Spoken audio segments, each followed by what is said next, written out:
hermanos, a la segunda carta del apóstol Pedro. Queda al final de las Biblias. Segunda carta de Pedro. Y vamos al capítulo número 3.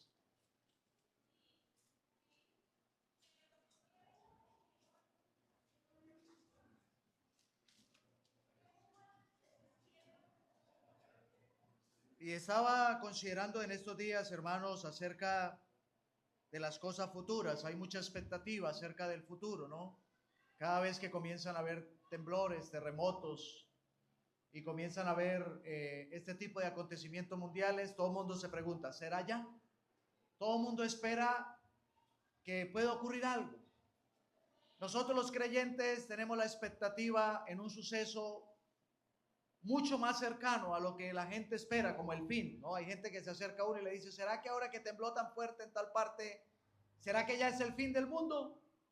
¿Qué va a pasar? Porque hay guerra aquí, hay guerra allá, y el Señor dijo, cuando escuchen de guerra, rumores de guerras, terremotos, pestes y todo esto, el fin se acerca. El fin está muy cerca, desde siempre, desde que el Señor se fue, ha estado cerca. Y en este pasaje que vamos a leer dice además, porque la eternidad del Señor hace que las cosas se vean así, más cerca de lo que parece. Y dice esta porción, vamos a leer del versículo 1 hasta el versículo 15. Dice la Escritura, amados, esta es la segunda carta que os escribo, y en ambas despierto con exhortación vuestro limpio entendimiento, para que tengáis memoria de las palabras que antes han sido dichas por los santos profetas del mandamiento del Señor y Salvador dado por vuestros apóstoles. Sabiendo primero esto, que en los postreros días vendrán burladores, andando según sus propias concupiscencias y diciendo, ¿dónde está la promesa de su advenimiento o su venida? Porque desde el día en que los padres durmieron, todas las cosas permanecen así como desde el principio de la creación. Estos ignoran voluntariamente que en el tiempo antiguo fueron hechos por la palabra de Dios los cielos y también la tierra, que provienen del agua y por el agua subsisten, por lo cual el mundo de entonces pereció anegado de agua. Pero los cielos y la tierra que existen ahora están reservados por la misma palabra, guardados para el fuego en el día del juicio y la perdición de los hombres impíos. Mas, oh amados, no ignoréis esto, que para con el Señor un día es como 1000 años, y 1000 años como un día. El Señor no retarda su promesa, según algunos lo tienen por tardanza, sino que es paciente para con nosotros, no queriendo que ninguno perezca, sino que todos procedan al arrepentimiento. Pero el día del Señor vendrá como ladrón en la noche, en el cual los cielos pasarán con gran estruendo y los elementos ardiendo serán deshechos, y la tierra y las obras que en ella hay serán quemadas.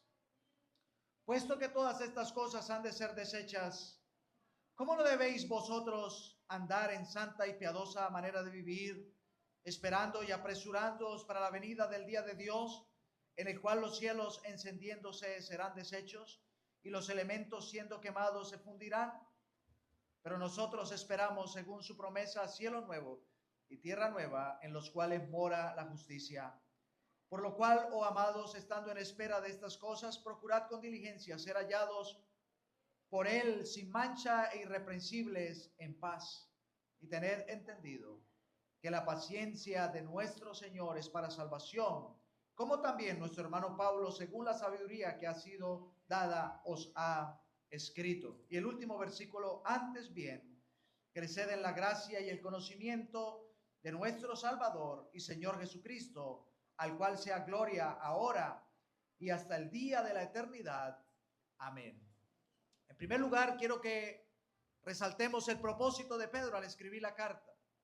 Es una exhortación, es un llamado a hablándole al corazón. Muchas veces cuando pensamos en la palabra exhortación, hablamos de juzgar a alguien por algo malo que está haciendo y decirle, mire, usted lo está haciendo mal y tiene que corregirlo. Pero la exhortación también está ligada al consuelo, a hablar cerca de alguien y hablar al corazón. El apóstol Pedro tuvo una experiencia maravillosa que muchos de nosotros no tuvimos, y fue la experiencia de estar cerca del Señor. Pedro era considerado como un hombre de un carácter fuerte. Siempre él era el impulsivo, el arrollador, el que tenía la batuta, el que siempre quería hablar, el que cometía todo tipo de errores. Su nombre, como el Señor lo llamó, era Pedro, era piedra. Y siempre pensamos en ese carácter del apóstol, un carácter como una piedra. Pero cuando pensamos en una piedra, pensamos en algo vasto, en algo bruto. Era una piedra en bruto. Pero cada vez que consideramos a Pedro con el pasar del tiempo, empezamos a ver una piedra que fue cincelada por el maestro y que fue pulida. De tal manera que el apóstol, cuando escribe la primera carta, nos habla acerca de la necesidad de entender que hemos sido llamados. Y el apóstol Pedro coloca la necesidad de considerar para qué hemos sido llamados. Hemos sido llamados para el servicio. Hemos sido llamados para la santidad. Hemos sido llamados también para sufrir por Cristo, pero hemos sido llamados también para la gloria eterna. Cuando llegamos a la segunda carta, el apóstol quiere considerar algo muy maravilloso, y es la fe de los creyentes. El Señor Jesucristo, cuando Pedro fue probado, o todos fueron probados, antes de que el Señor fuera crucificado, Él lo llama aparte y le dice: Satanás os ha pedido para zarandearos, pero yo he rogado por ti para que tu fe no falte. Y es algo muy maravilloso, hermanos. El Señor Jesucristo estaba ocupado de los discípulos. Él veía en Pedro un potencial, a pesar de su carácter.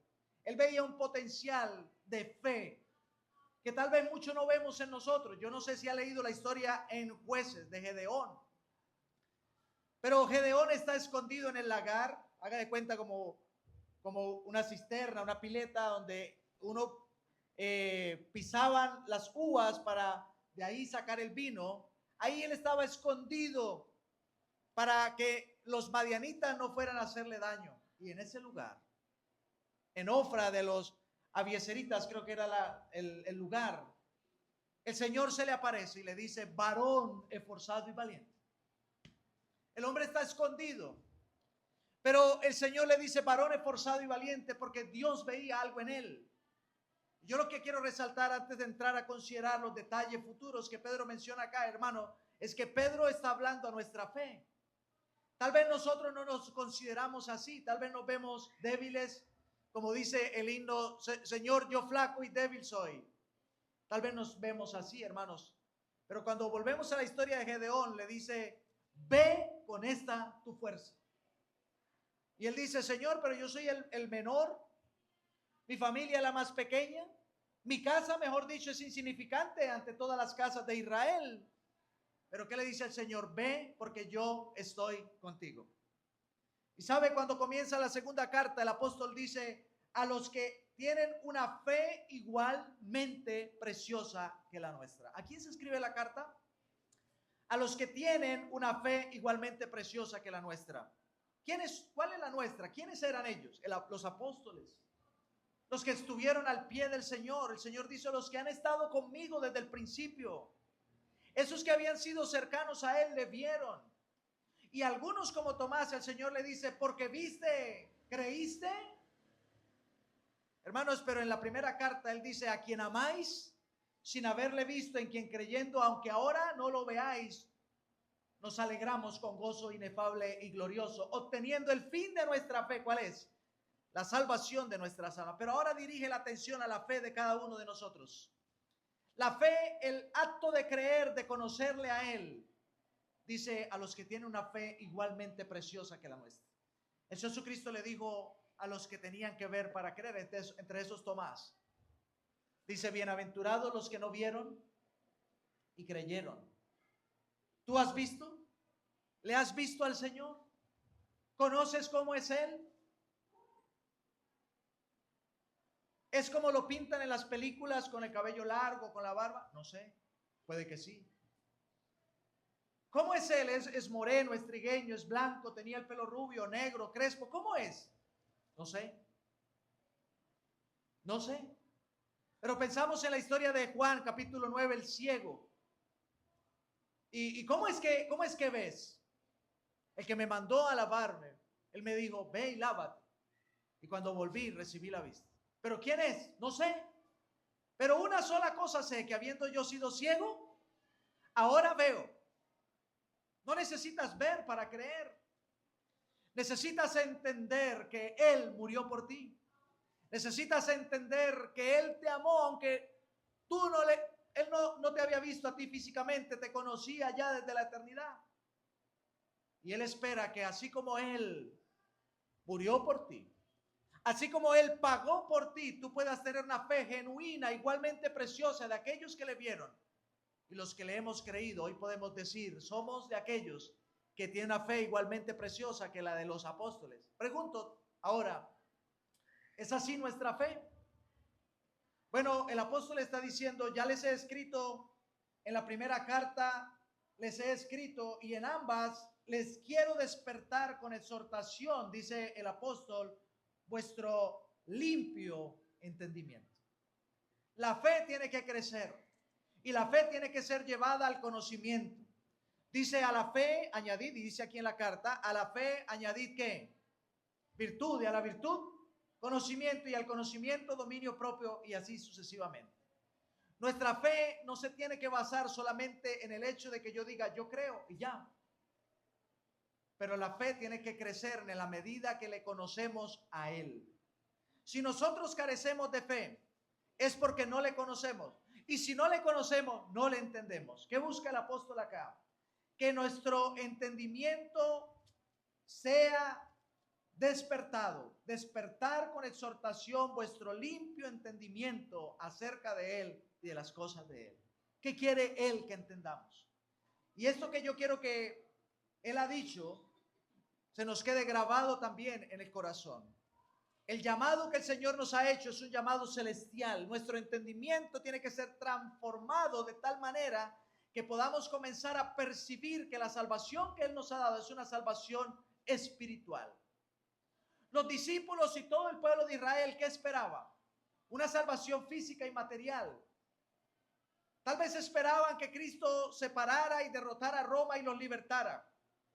Pero sabe, nosotros entendemos ahora que el propósito de Cristo no era reinar en ese momento. Él es rey. Él le dice a Pilato, estábamos estudiando el martes, yo para eso he nacido y para eso he venido al mundo. Pero el reino que Él ofrece es un reino celestial. Y tiene una connotación muy importante, es un reino espiritual. Y ese es el entendimiento que nosotros debemos tener. Porque cuando nosotros consideramos nuestra vida, tenemos que mirar que lo que hay acá es temporal, es pasajero. Y que el Señor nos ha llamado para redimir nuestras almas y que tenemos que colocar la mirada en las cosas celestiales antes que en las cosas terrenales. Todo esto de acá va a desaparecer. Todo esto de acá tenemos que colocar la mirada porque sin duda tenemos familia, tenemos trabajo, tenemos empresa, tenemos casas aquí, tenemos propiedades, pero todo eso tiene que quedar en un segundo plano. ¿Por qué? Porque las cosas que se ven, dice Pablo, son temporales, pero las que no se ven, ¿qué son? Son eternas, y es ahí donde nosotros tenemos que tener limpio el entendimiento. El apóstol Pablo dice que nuestra mente tiene que ser transformada, no a lo que este mundo vive, sino transformados de acuerdo a lo que Dios quiere que nosotros entendamos.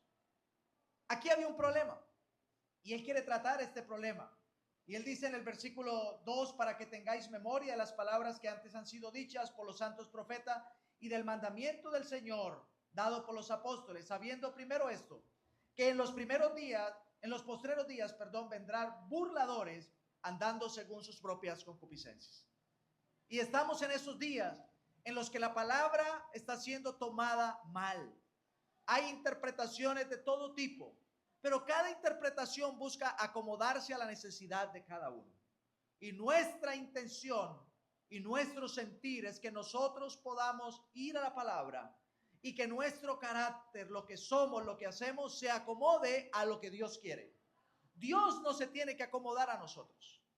Aquellos que intentan acomodar a Dios son burladores, porque no le están dando a Él el lugar, no le están dando a Él la prioridad, sino que cada uno está buscando su propia gloria, su propio beneficio. En cierto sentido es una burla contra Dios. ¿Qué esperas tú de Dios? Y muchas personas están esperando aún en un mensaje como este que Dios me diga lo que yo quiero escuchar, que Dios haga lo que yo quiero hacer. Pero es importante que nosotros entendamos que Dios es eterno, Él es soberano, tiene un plan trazado y que nosotros debemos entender cuál es su plan, cuál es su propósito, y yo debo andar en el plan y en el propósito de Dios. Y entonces estos burladores decían lo siguiente: ¿dónde está la promesa de su venida? Porque cuando nosotros no conocemos a Dios, no podemos entender quién es, cómo actúa, cuándo actúa. Y esto es maravilloso. Si algo nos preocupa acerca del futuro, si nosotros aún llegamos a dudar acerca del futuro, si nosotros aún llegamos a cuestionar la palabra con relación a cosas que van a suceder, como la venida de Cristo, y nos hemos preguntado muchas veces, bueno, pero ¿qué pasa? ¿Por qué el Señor no ha venido? ¿No será que más bien ya esto pasó? ¿O no será que ya estamos en la tribulación? ¿O no será que el infierno, el lago de fuego, este que estamos viviendo? Y de pronto usted se mete por ahí a las redes y le sale alguien hablando de algo y otro hablando de otra cosa, y cuando nos damos cuenta terminamos como enredados creyendo lo que no tenemos que creer. ¿Sabe por qué ocurre eso? Porque no le conocemos a Él, porque no estamos en una constante relación con Él. Alábese en esto, dice el profeta, alábese en esto el que se hubiere de alabar. ¿En qué? En conocerme y entenderme. Y dice también el Salmo 25:14, la comunión íntima de Jehová es ¿con quién? Con los que le temen. A ellos hará conocer su pacto, su alianza. Pero los que no le conocen, como estos que dicen, ¿dónde está la promesa? ¿Cuándo es que Cristo va a venir? ¿O si será que viene? Y el mismo Satanás detrás diciendo, con que Dios ha dicho. No, eso es puro cuento. Hermanos, es muy importante que nosotros afiancemos nuestra confianza en Él, en lo que Él es. Y algo muy importante es que nosotros que estamos limitados por el tiempo, podamos entender que Dios no tiene tiempo. ¿Por qué? Porque Él es eterno. Nosotros queremos encasillar a Dios en un reloj, en un calendario, en un tiempo. Dios no tiene tiempo. Nosotros tenemos que meternos en el tiempo de Dios y no Dios en el tiempo de nosotros. Él ha sido muy misericordioso. Pero ¿sabe una cosa? Nosotros tenemos que comenzar a pensar eternamente. Tal vez alguno ha dicho acá, no, ya cumplí 50, ya soy viejo, esto ya se acabó la vida. No, hermano, desde que usted creyó, usted es eterno. Usted no debe proyectarse a vivir 100 años acá en la tierra, 80 o los que el Señor le permita. No. Nuestro entendimiento tiene que estar proyectado ¿hacia dónde? Hacia la eternidad. Tiene que proyectarse, hermano, que su vida no acabará con la muerte o con la venida de Cristo. Nuestra vida continuará eternamente y para siempre, porque la promesa que tenemos de Cristo es para que todo aquel que en Él cree no se pierda, mas tenga vida eterna. Y es que el que ha creído ya la tiene. Pero estos dicen, ¿dónde está la promesa de su advenimiento? Porque desde que el Señor habló y desde que el Señor vino, todo sigue igual, nada ocurre. Pero entonces dice aquí el apóstol, estos ignoran. Versículo 5, voluntariamente lo hacen, que en el tiempo antiguo fueron hechos por la palabra los cielos y la tierra, que provienen del agua y por el agua perecieron. Ellos lo ignoran. Pero las cosas que vemos hoy día, el mundo actual, tal como el Señor lo prometió, y cada vez que vemos el arco iris nos acordamos, ¿verdad? Sí sabe, ¿no? Dice, pondré mi arco iris como señal de que la tierra no volverá a ser destruida. ¿Con qué? Con agua. No es diluvio lo que viene. Todas las aguas fueron recogidas. Pero lo que hay por delante está reservado para el fuego. El fuego de la ira de Dios. Y es muy importante que nosotros entendamos. Para los que están acá, y la idea no es confundirlos, si vienen hoy por primera vez tal vez, y no han profundizado mucho en la escritura, más o menos el orden es así. El Señor vendrá en cualquier momento. Será la venida del Señor en cualquier momento. El problema es que no sabemos cuándo, puede ser hoy. Yo pensaba en los 40 segundos que tuvieron en Venezuela en este terremoto. Fueron 40 segundos. Para muchos 40 segundos no es nada. Para ellos fue una terrible eternidad, pero tan poco tiempo y muchos no alcanzaron a sobrevivir. Pero cuando Cristo venga, dice que será en un abrir y cerrar de ojos y seremos llevados. Los muertos en Cristo resucitarán primero y entonces luego nosotros, los muertos en Cristo resucitarán y luego nosotros seremos arrebatados. Mientras tanto en la tierra, después de eso serán 7 años de tribulación y gran tribulación. Nosotros en el cielo, el tribunal de Cristo, y aquí en la tierra será la tribulación y gran tribulación. Pero luego vendrá el milenio. 1000 años donde Cristo establecerá su reino en la tierra. Satanás está atado en el abismo y el Señor cumplirá su promesa también al pueblo de Israel. Establecerá su reino y nosotros reinaremos con él como la esposa del Cordero. Pero luego vendrá el juicio. Y es ahí en el trono blanco donde los que no están inscritos en el libro de la vida, porque los libros serán abiertos, y el que no se haya inscrito será lanzado al lago de fuego. Y entonces se cumplirá lo que tenemos acá, cielo nuevo y tierra nueva, donde mora la justicia. ¿Por qué el Señor no ha venido? ¿Por qué si la venida del Señor es inminente y todo está cumplido ya, por qué no aparece ya y nos lleva? ¿Sabe? Porque está guardando para que usted sea salvo. Y porque en su paciencia guarda, versículo 9, el Señor no retarda su promesa. Quiero leer el 8 primero, mas, oh amados, no ignoréis esto. Dice que para él, con el Señor un día es como 1000 años y 1000 años como un día. El Señor no retarda su promesa, según algunos la tienen por tardanza, sino que es ¿qué? Paciente. ¿Para con quién? ¿Para con el mundo? ¿Con el pecador? Para con nosotros, los creyentes. Oh amados, dice, para que, dice, sino que es paciente para con nosotros, no queriendo que ninguno perezca, sino que todos procedan al arrepentimiento. Esa es la paciencia y la misericordia de Dios. Él hasta el día de hoy aguarda. Él no tiene afán. Un día para el Señor es como 1000 años y 1000 años como un día. Qué maravilla que el Señor en su paciencia guarde para que los que no le conozcan le puedan conocer. Él aguarda con paciencia para que nosotros también podamos prepararnos, hermanos. El apóstol Juan escribe en el libro que sigue, capítulo 3, versículo 3, si alguno tiene esta esperanza en él, o el que tiene esta esperanza en él, se purifica a sí mismo como él es puro. Y entonces la pregunta es, ¿cuándo viene el Señor? Pero la otra pregunta es, ¿qué hacemos mientras le esperamos? ¿Qué hace usted mientras le espera? Porque el que espera desespera, dice el dicho. Pero hermanos, le aguardamos con paciencia y le esperamos. Y entonces dice acá el versículo 10, pero el día del Señor vendrá como ladrón en la noche. Y pensamos en el día del Señor. Ese día que se divide, como ya dijimos, la primera parte por la iglesia, pero la segunda que vendrá a establecer el reino. Él vendrá como ladrón en la noche. Y entonces la pregunta dice en el versículo, bueno, antes de la pregunta dice, en el cual cuando Él se manifieste para reinar, los cielos pasarán con gran estruendo y los elementos ardiendo serán deshechos y la tierra y las obras que en ella hay serán quemadas. Entonces dice, puesto, versículo 11, que todas estas cosas han de ser deshechas, ¿cómo no debéis vosotros andar en santa y piadosa manera de vivir? Y la espera desespera, hermanos, pero no podemos desesperarnos.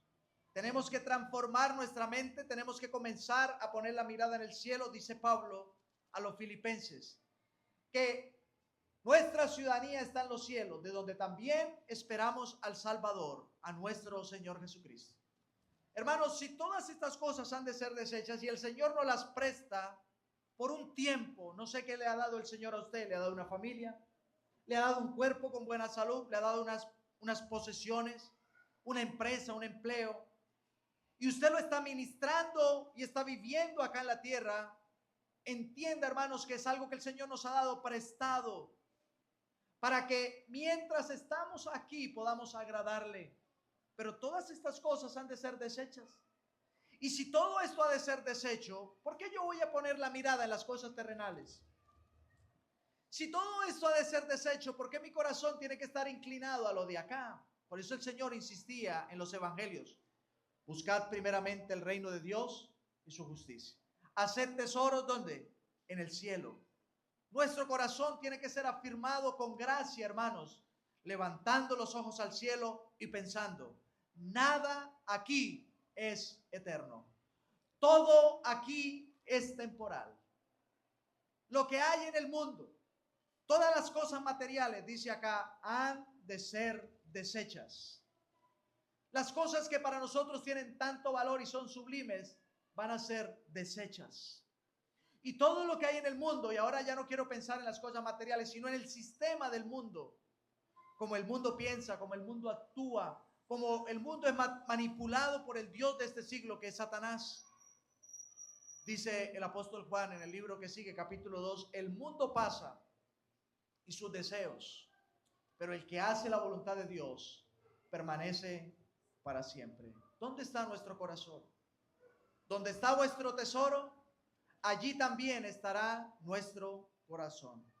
Y esta exhortación que Pedro extiende a los creyentes, la extendemos para nosotros hoy.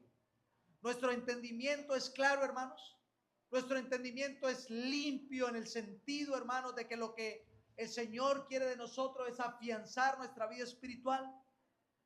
Nuestro entendimiento es limpio en el sentido de que las cosas materiales son temporales.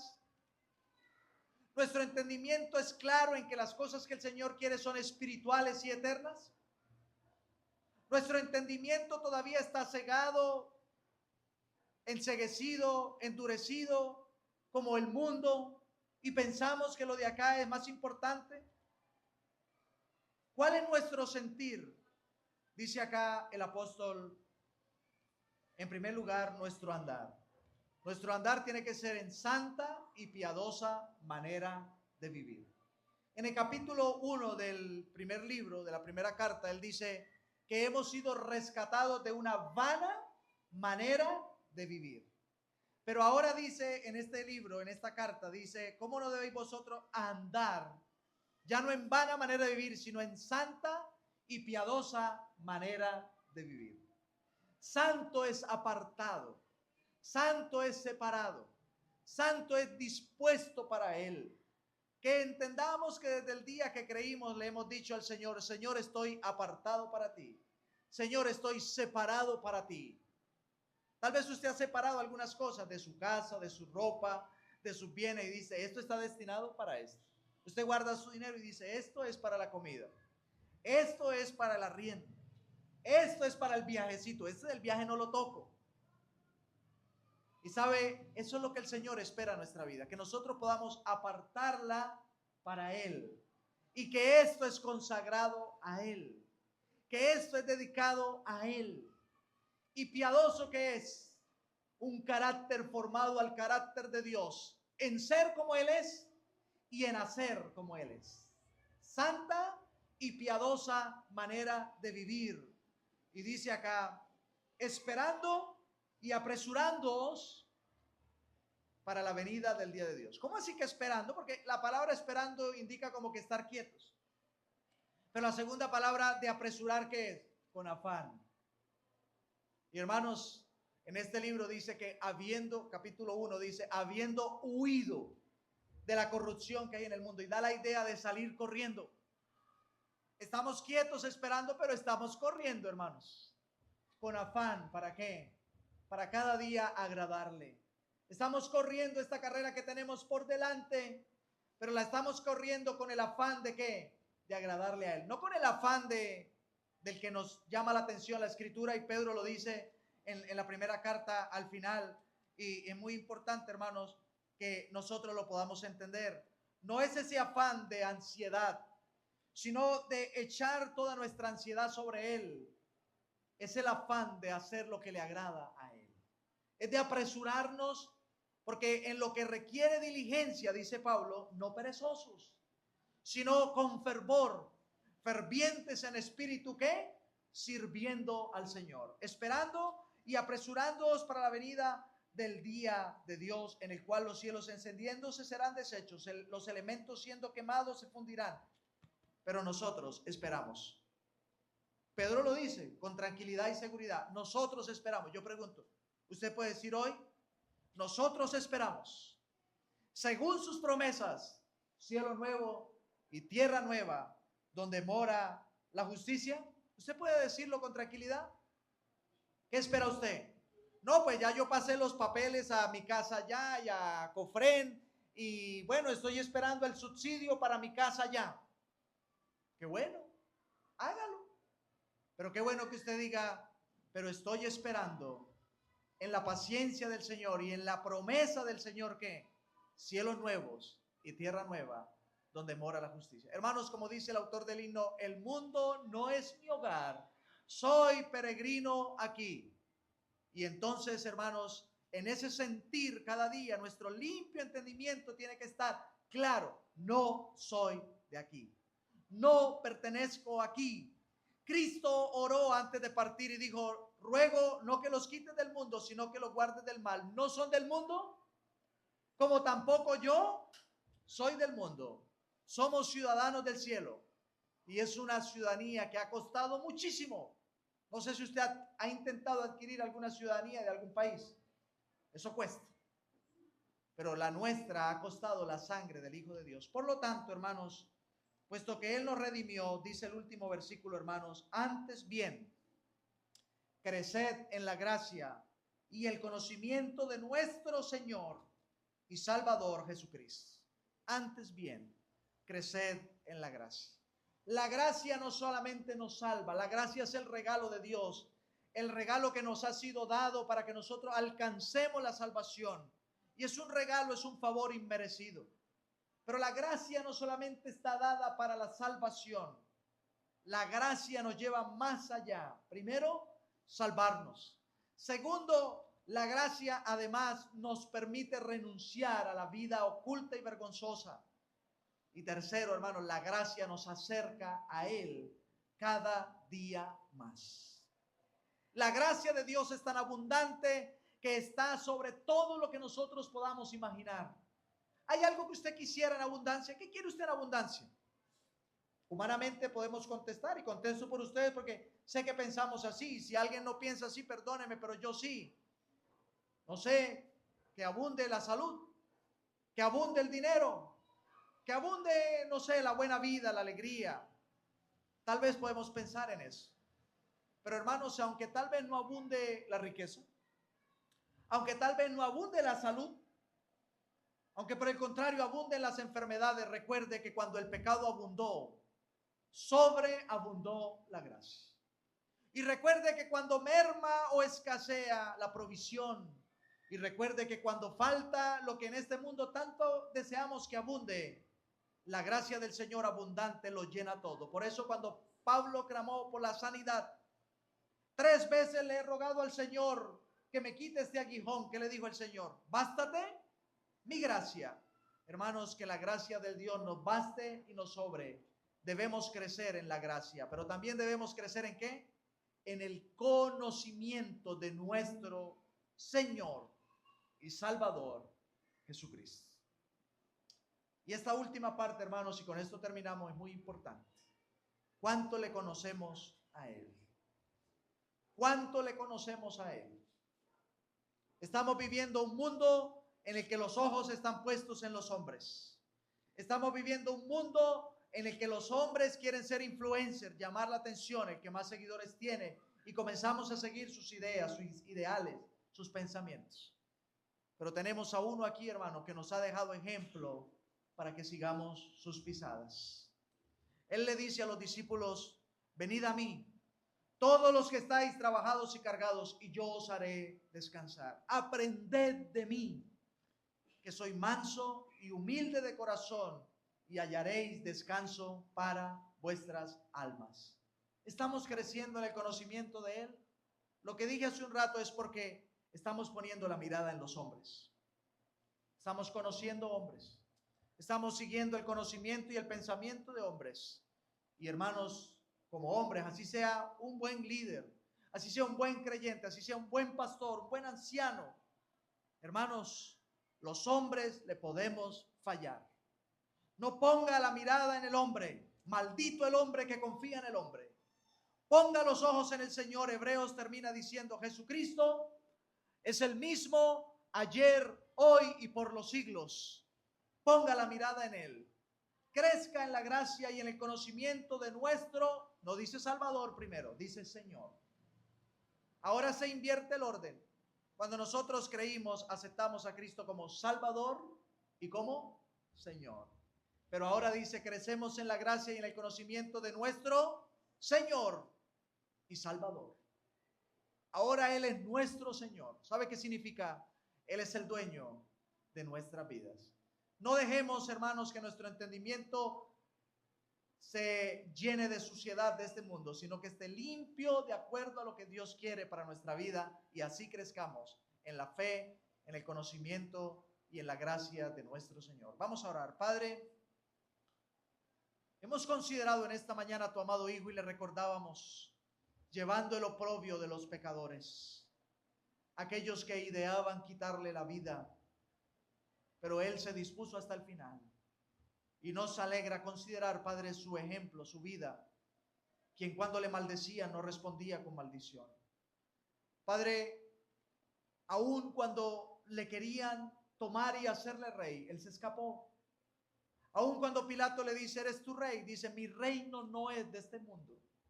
Y quisiéramos pensar en esa expresión, Padre, en consideración de lo que hemos leído hoy.